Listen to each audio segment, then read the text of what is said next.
The story of Ed Gein is one that continues to horrify and fascinate the world.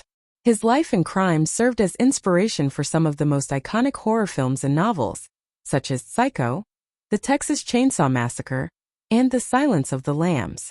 What makes his case so chilling is not just the nature of his murders, but the grotesque way in which he interacted with his victims' bodies after death.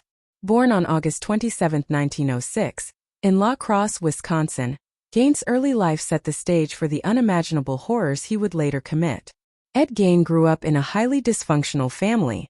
His father, George Gein, was an alcoholic who failed to hold steady employment, while his mother, Augusta Gein, was a fanatically religious woman who dominated Ed's life. Augusta was a fervent Lutheran and preached to Ed and his older brother, Henry, about the inherent evil of the world, particularly about the wickedness of women. Augusta's grip on Ed was suffocating, keeping him isolated from the outside world and enforcing her twisted worldview on him. She taught him that women were instruments of sin and that only she, a devout Christian, could provide guidance. Despite Augusta's psychological abuse, Ed idolized her and was devastated by her eventual death. As a child, Ed was shy and socially awkward, making it difficult for him to form friendships. He and Henry were often ridiculed at school because of their strange behavior. Ed found solace in books about anatomy, death, and the macabre, which later played a crucial role in shaping his dark fantasies. In 1940, his father passed away due to heart failure caused by alcoholism. With their father gone, Ed and Henry were left to take care of their domineering mother and the family farm. In 1944, tragedy struck again when Henry died under suspicious circumstances during a brush fire near their farm. Though his death was officially ruled as accidental, some speculate that Ed may have been involved. Henry had begun to openly criticize Augusta, which may have enraged Ed, who was fiercely loyal to his mother. However, no solid evidence ever surfaced to support this theory. After Henry's death, Ed became completely devoted to caring for Augusta, but she suffered a series of strokes and died in 1945. Her death left Ed utterly alone, and his mental state began to deteriorate rapidly. The loss of his mother had a profound impact on Ed Gein, plunging him into an abyss of loneliness and despair. Isolated on the family farm, he developed an obsession with death and began to indulge in bizarre and macabre activities. He became fascinated with the female anatomy, particularly with the idea of creating a woman's suit that would allow him to become his mother, whom he missed terribly. This obsession led him to start robbing graves in search of female corpses that resembled his mother. Over a period of several years, Ed made numerous trips to local cemeteries, where he would exhume freshly buried bodies and take them back to his farm. The true extent of Ed's crimes was revealed on November 16, 1957, when police were investigating the disappearance of Bernice Worden, a local hardware store owner. Gein had been seen in her store the day before she went missing, and a receipt for antifreeze with Gein's name on it was found in the store. When police arrived at his farm to question him, they discovered a scene of unimaginable horror. Inside Gein's farmhouse, investigators found various human remains, including skulls, bones, and a variety of items made from human skin.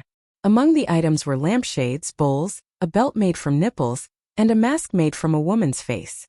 In addition to these grisly trophies, authorities also found Bernice Worden's decapitated body, hung upside down and gutted like a deer. The investigation uncovered that Gein had not only been robbing graves but had also murdered two women, Bernice Worden and Mary Hogan, a local tavern owner who had gone missing in 1954. Gein later confessed to killing both women, though he denied having any sexual motives. Instead, he claimed that his actions were driven by a desire to become his mother by fashioning a suit made from the skin of deceased women. His goal, in his twisted mind, was to literally step into the skin of another person and embody the characteristics of his beloved, albeit controlling, mother. The details of his crimes were so grotesque that they transcended the typical serial killer narrative, bringing his case into the realm of the macabre. His behavior was a far cry from that of a typical killer, as Gein appeared more interested in collecting body parts for his bizarre rituals than in deriving pleasure from the act of killing itself. This peculiarity is part of what has made his story so captivating to both criminologists and the public. Following his arrest, Gein was declared legally insane and unfit to stand trial. He was diagnosed with schizophrenia and sent to the Central State Hospital for the Criminally Insane in Wisconsin, where he spent the rest of his life. His trial for the murder of Bernice Worden took place in 1968, after doctors determined that he was mentally competent to stand trial. Gein was found guilty of first-degree murder, but due to his insanity, he was committed to a mental health institution rather than a prison. He remained there until his death in 1984. Though Gein was only convicted of 2 murders, the grotesque nature of his crimes left an indelible mark on American culture. His actions have been studied extensively by psychologists, criminologists, and writers seeking to understand the mind of one of the most bizarre criminals in history. What makes Gein's case particularly disturbing is the way he blurred the lines between murder, grave robbing, and bizarre rituals that seemed more at home in the realm of horror fiction than real life. In the years following his crimes, Gein became a figure of morbid fascination in popular culture. His story inspired Robert Bloch's novel Psycho, which was later adapted into Alfred Hitchcock's iconic film. Gein's disturbing habits also influenced the character of Leatherface in the Texas Chainsaw Massacre and Buffalo Bill in The Silence of the Lambs. These works of fiction, while exaggerating certain aspects of Gein's life, capture the sense of horror and revulsion that his case evokes. Unlike many serial killers who are driven by clear motives like sexual pleasure or power, Gein's crimes seem to stem from a deeply disturbed psyche that was shaped by a traumatic childhood, an unhealthy attachment to his mother, and an obsession with death. His story remains one of the most grotesque examples of the depths of human depravity, a chilling reminder of what can happen when mental illness goes untreated and unchecked. Ed Gein's case serves as a dark reflection on the human condition.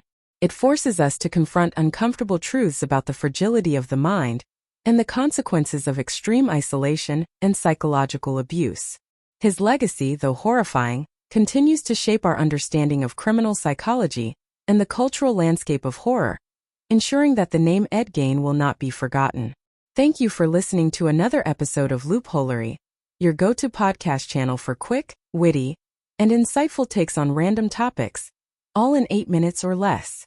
Whether we're diving into quirky facts, exploring weird loopholes, or just pondering life's strange questions, we keep it short, fun, and engaging.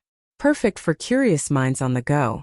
Like or subscribe, and get your fix of unpredictable knowledge bites.